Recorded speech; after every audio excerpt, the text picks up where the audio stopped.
नमस्कार दोस्तों। आज मैं आपको एक ऐसी कहानी सुनाने जा रहा हूँ जिसे सुनकर आपके रोंगटे खड़े हो जाएंगे।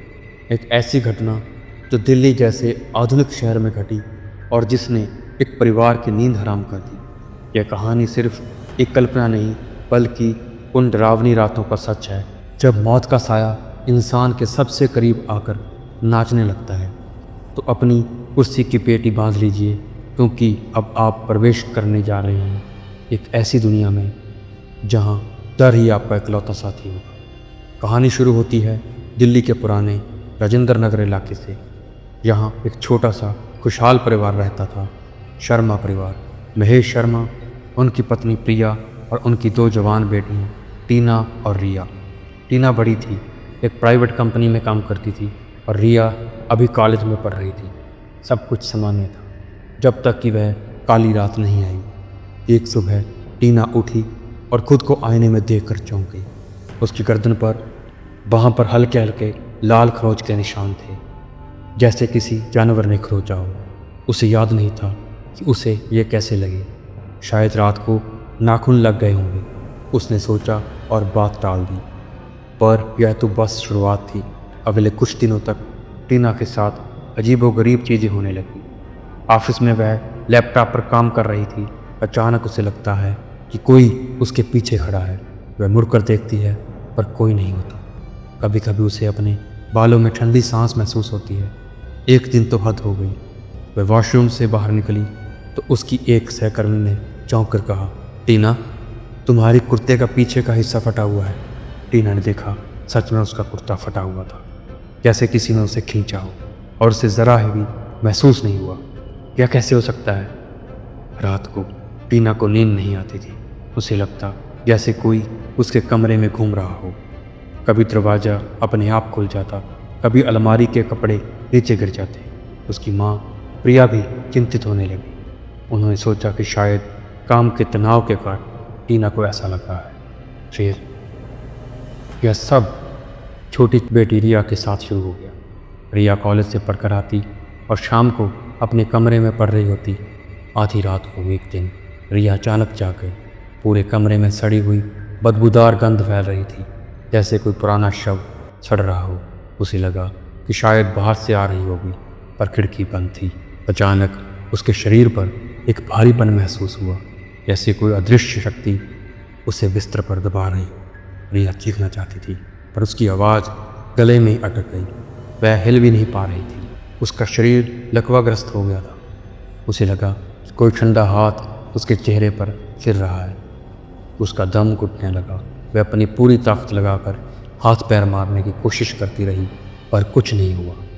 कुछ पल ऐसे ही बीतते रहे जैसे सदियों का सफ़र हो। फिर अचानक वह भारीपन गायब हो गया। रिया हाँफती हुई उठी। उसका पूरा शरीर पसीने से भीगा हुआ था। वह इतनी डर गई थी कि उसे बुखार आ गया। प्रिया और महेश परेशान हो गए। पहले टीना, अब रिया। ये क्या हो रहा था उनके घर में? डॉक्टर के पास ले गए। डॉक्टर ने कहा कि सब ठीक है, ये तनाव का नतीजा है। पर प्रिया जानती थी कि यह सिर्फ तनाव नहीं था, कुछ और था, कुछ बुरा जो उनके घर में घुस आया था। जब दवाइयों से कोई फ़ायदा नहीं हुआ और बेटियों की हालत बिगड़ती जा रही थी, तो प्रिया को अपनी एक सहेली याद आई। उसने तांत्रिक बाबा के बारे में बताया था जो पुरानी दिल्ली में रहते थे। प्रिया ने महेश से बात की और अगले दिन ही वे तांत्रिक बाबा के पास पहुंच गए।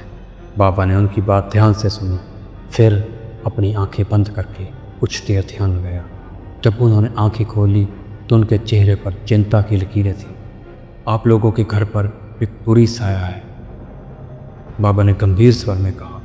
यह कोई साधारण प्रेत नहीं, यह एक कब्रिस्तान का प्रेत है। यह बहुत शक्तिशाली है और शरीर बदल बदल कर दोनों बेटियों को परेशान कर रहा है। कभी यह टीना के साथ होता है, कभी रिया के साथ। प्रिया और महेश डर गए। कब्रिस्तान का प्रेत? पर यह उनके घर कैसे पहुंचा? बाबा ने पूछा। आपकी बड़ी बेटी टीना क्या कभी कब्रिस्तान या ऐसी किसी सुनसान जगह पर जाती है? अपने काम के सिलसिले में प्रिया को याद आया। हाँ बाबा, टीना एक न्यूज़ एजेंसी में काम करती है और कई बार उसे पुरानी खबरें कवर करने के लिए या इंटरव्यू लेने के लिए दिल्ली के पुराने सुनसान इलाके में या यहाँ तक कि पुराने कब्रिस्तान के पास भी जाना पड़ता है। बाबा ने सिर हिलाया। बस यही कारण है यह प्रेत उसी कब्रिस्तान से टीना के साथ घर तक आ गया है। यह उनकी आत्माओं पर कब्जा करना चाहता है। तांत्रिक बाबा ने उन्हें आश्वासन दिया कि वे इस प्रेत से छुटकारा दिला सकते हैं। उन्होंने अगले दिन घर पर पूजा करने का फैसला किया। अगले दिन बाबा शर्मा परिवार के घर आए। उन्होंने घर के चारों कोनों में कुछ जड़ी बूटियाँ और मंत्रों से अभिमंत्रित जल छिड़का। फिर उन्होंने प्रिया और महेश के एक लाल कपड़े पर बिठाया और उनसे दुर्गा चालीसा का पाठ करने को कहा। उन्होंने रिया को अपने पास बुलाया और उसे एक रुद्राक्ष की माला पहनाई, मंत्रों से अभिमंत्रित करके।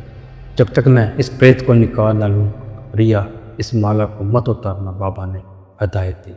इसके बाद बाबा ने टीना को अपने सामने बिठाया। उन्होंने कुछ मंत्रों का जाप करना शुरू कर दिया। धीरे धीरे टीना का शरीर कांपने लगा, उसकी आंखें लाल हो गई और उसका चेहरा विकृत होने लगा। एक भव्य आवाज़ टीना के गले से निकली, मुझे मत रोको, ये मेरा घर है, मैं इन्हें नहीं छोड़ूंगा। बाबा ने अपनी आवाज़ तेज की और कुछ और शक्तिशाली मंत्रों का जाप किया। उन्होंने अपने हाथ में एक त्रिशूल जैसी चीज़ ली और टीना के चारों ओर घुमाने लगे। कमरे में एक अजीब सी ऊर्जा महसूस हो रही थी। हवा ठंडी हो गई थी और ऐसा लग रहा था जैसे कोई अदृश्य शक्ति दीवार से टकरा रही हो। प्रेत टीना के शरीर में चटपटा रहा था, वह दर्द से कर्रा रहा था। अंत में एक जोरदार चीख के साथ वह टीना के शरीर से बाहर निकला।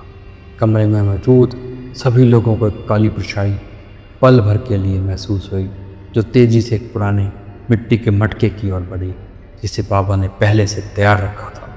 बाबा ने तुरंत मटके का ढक्कन बंद कर दिया और उसे एक लाल कपड़े से कसकर बांध दिया।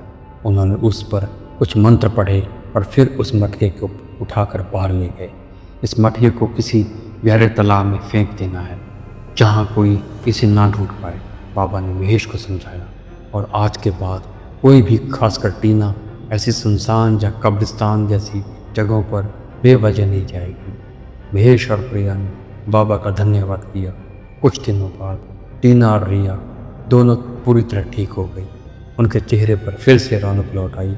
शर्मा परिवार ने उस डरावनी घटना से एक सबक सीखा था कि दुनिया में कुछ ऐसी शक्तियाँ भी हैं जिन्हें हमें हल्के में नहीं लेना चाहिए। कब्रिस्तान और शमशान जैसी जगहों पर बेवजह जाने से बचना चाहिए, क्योंकि मौत का साया कभी कभी हमारे साथ घर तक आ सकता है। तो दोस्तों, यह थी भूतिया खौफ की कहानी। अगली बार जब आप किसी सुनसान जगह से गुजरे तो सावधान रहें, क्या पता कोई अदृश्य साया आपके पीछे भी पड़ जाए।